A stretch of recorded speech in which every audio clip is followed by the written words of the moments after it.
I'm from the Netherlands, and last year, my freshman year, was at another university, and this summer, during the pandemic, I transferred to SLU, and just saying transferring in general is not really easy and gives a lot of stress, but as an international student in the middle of pandemic, transferring to another school while traveling back to America is definitely not a combo you should do.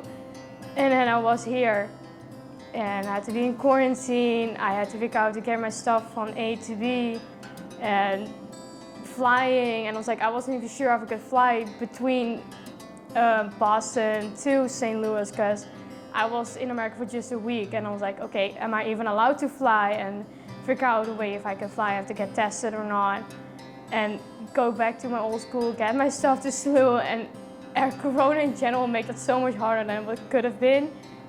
But sometimes you just sit down and just think about what I've already been doing, and that I should be happy and grateful to myself that I am here. And Corona does give a lot of stress to it, but I need to reset myself and just think about the basic from okay, I am here, I'm doing this, be grateful, you got this, just take it step by step, don't freak out. And going to the park, talk to my friends, or even just sit in my room listening to music helped a lot with that mindset. DTalk is a club for students who have disabilities on our campus. I feel like DTalk is a really valuable resource for people who are in the club because actually being able to talk to other people who are going through similar things, maybe not the exact same thing, but have very similar experiences, is extremely beneficial.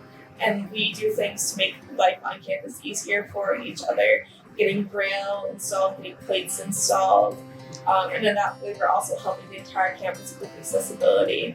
Dealing with COVID has been challenging. I am immune compromised, so I definitely have to take a lot of precautions and be very careful with my health because if I were to get it, it may not be as easy for me as it could be for other people to handle it. So I have to deal a lot with making sure everything I do is safe, everyone I'm actively around is safe. And it is kind of just sometimes I get the fear of missing out when other people are doing activities, and it's just I can't do that just because I can't risk being in a group or larger group of people even if it is social distance. And also I'm an all online student this semester, even though I live on campus, so I kind of get the best of both worlds that way.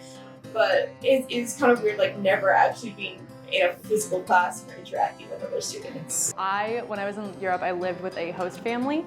So it was a host mother, and then I had a roommate. And every dinner, we would have the TV on and we'd be watching the news. And so kind of in January, they started talking about this coronavirus COVID thing that was happening in China. And we're like, oh, okay, that's a very far off, whatever. But then as time went on, it came to Italy, and I had friends that were in Italy studying abroad as well. And so it was crazy because their schools started getting shut down and it started spreading around Europe. And so my school started talking about, are we gonna go online? What are we gonna do? And then all the students that were from other universities, their home universities, would start to bring them home and be like, you can't be in Europe anymore.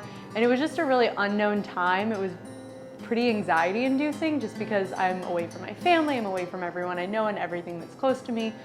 But as far as coping with it, when I got home I was in quarantine, and I actually was lucky enough to get to quarantine with other people because it was my friends from high school that had come home from being in Italy at the same time.